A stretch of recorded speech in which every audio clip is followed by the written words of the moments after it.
You've got too much to do, and sometimes you wonder how you got into this mess. Maybe it was circumstance, or maybe it's that you allowed the circumstance to guide you. You didn't exactly plan your life, and you doubt you could have. Life is what happens while you're busy making other plans. You had vague imaginings of what you do, and then life swept you up and took you to where you are. You don't mind it. In fact, you like lots about it. Still, you wouldn't mind more discretionary time. You have questions you wouldn't mind getting around to. Some are personal, your ifs and what ifs about this one life of yours. Some are about the world beyond your local situation. Back in school, you did fine, or fine-ish, or even great. You had your bright moments. But life was so new back then. You were mostly just working to keep up as stuff flew at and past you. Kids enter school eaten up with curiosity and questions. School drills them on so much stuff, like you have to pay your dues before you're even allowed to ask. By graduation, many once curious kids are feeling, sorry I asked. You know people like that. They're almost bovine. They assume what is without a bunch of ifs and what ifs. They have advantages. They're good at playing whatever roles are handed to them. Many get ahead at work because of it, like good soldiers. Theirs is not to wonder why. Theirs is just to do or die. It bothers you how robotic people can get. Not you, though. You still have questions, even though you don't get much time to get around to them. Your days are so full. Work, family, keeping up with the bills and all. You take what downtime you can. You use a lot of it just to unwind. You wish you didn't need to veg out so much, but you do. Still, sometimes, for example, surfing YouTube and podcasts, you get hooked on something about the big picture. What it all means. Better ways to live, the science of who you are, philosophy, spirituality, science, whatever. You stay with it for a while. There have been a few big ideas you stuck with. You went a ways down those rabbit holes. You try to bring them up in conversation with only moderate success. A lot of people aren't interested, and you don't want to seem like some proselytizer. You have a few people you talk with about such stuff, and you wish you had more. It's fun to introduce people to big new ideas. It's satisfying to see yourself in a position to do that. Some of those big ideas you've collected along the way have become keepers, frames of reference as you evaluate other new big ideas that you catch on YouTube, podcasts, articles, books, or whatever. Others have faded. Still others were bumped, demoted by other big ideas that came your way. Your curiosity wanders and you follow it, never landing on anything pat. You could say your curiosity is one of your hobbies, not that you say it.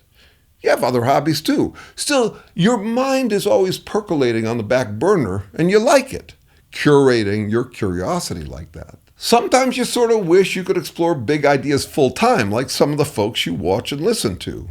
You even thought once or twice of going back to school or writing a book. You're not sure if you'd want or would risk that full-time work.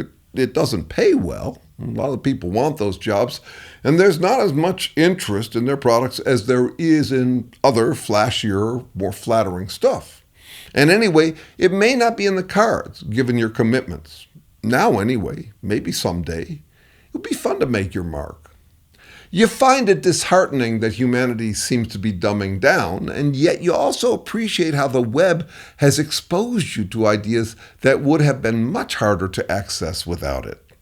It's kind of the golden age for curiosity. So many rabbit holes. If that's you or anything like you, I'd call you an intellectual, a gent scholar, an inquiring mind, and welcome to the club.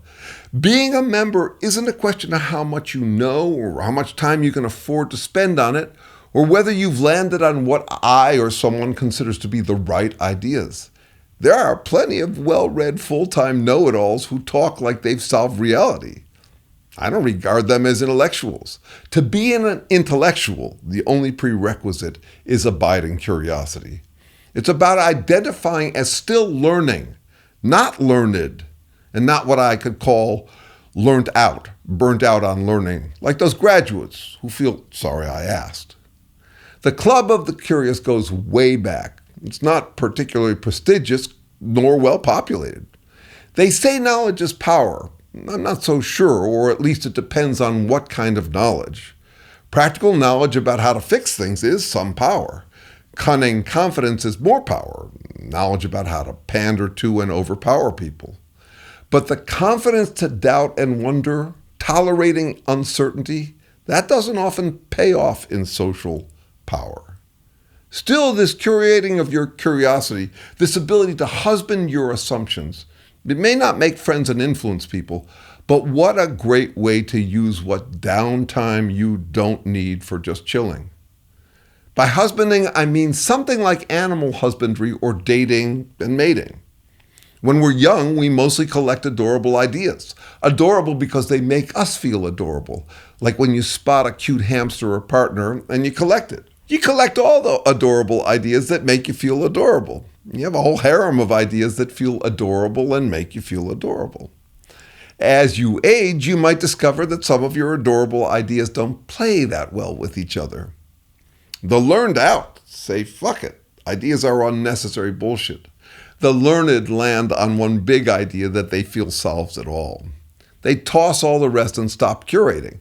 They talk like having rejected a bunch of adorable ideas proves they're hard-nosed skeptics, like they've taken the red pill, like they've had the last breakthrough they'll ever need. But others, the still learning, the intellectuals, they get hooked on the husbandry. They sort out their ideas, sometimes tossing one for another, sometimes rearranging them so they play better together. They do with ideas what people do with other hobbies. Whether you're into cars, sewing, painting, guitar playing, whatever, you enjoy shopping for the best tools, tweaking, rearranging, maintaining your kit. The term for the philosophy of knowledge is epistemology. I think of it as shopistemology, shopping for ever better interpretations. Though you might hear someone say, you're too into cars, you're more likely to hear the learned out say, you think too much, usually on the assumption that those who think don't feel. Intellect can sound heartless, cold, and dispassionate. In a way it is. An intellectual's passions are tamed, curated, so they don't decide everything based on adorableness. It's a passion for passion-free curiosity and understanding. Some of the self-proclaimed learned claim some big spiritual idea as the answer to everything, as if the spiritual have a monopoly on spiritedness. But we curious curators are plenty spirited, enlivened by new thoughts and insights, never assuming they're the last insights they'll ever need. For the curious, answers are springboards to next questions. It's a mistake to assume that all intellectuals are well-read. Some are just starting out. Some don't have time to read much. Many intellectuals these days don't read at all. I don't. I listen to books while exercising, doing errands, and cleaning. There's little need or benefit to reading text these days now that you can get all that content by more efficient means. By sheer dumb luck, I ended up with the appetite, aptitude, and opportunity to become curious full-time. I live an unencumbered life. I don't have a wife. I don't even have a dog or houseplant. I have intellectually curious friends, both full and part-timers. I'm especially lucky to have full-timers who don't pull rank on part-timers. Unlike many academics, the ones I hang with are not distracted by status. You never know where your next ideas will come from. My friends welcome curiosity and insights from whomever. It's impressive that though they're invited to act like they're learned, they keep learning. I have a pantheon of past intellects I revere less for their insights than their abiding curiosity.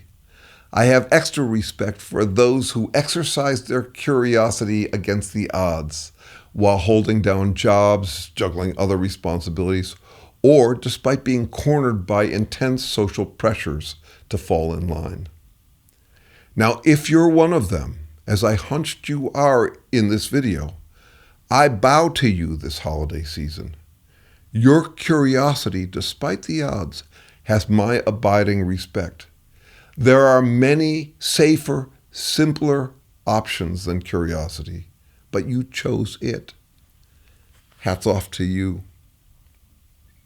Hey, thanks for wondering with me. Like, subscribe, comment, and one more.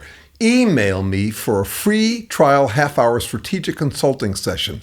Not bottomless psychotherapy or pep talk coaching, but cut to the chase, help navigating your next moves on anything, but especially on getting your mind back from some nagging doubt or some jerk who keeps jerking you around. Thanks.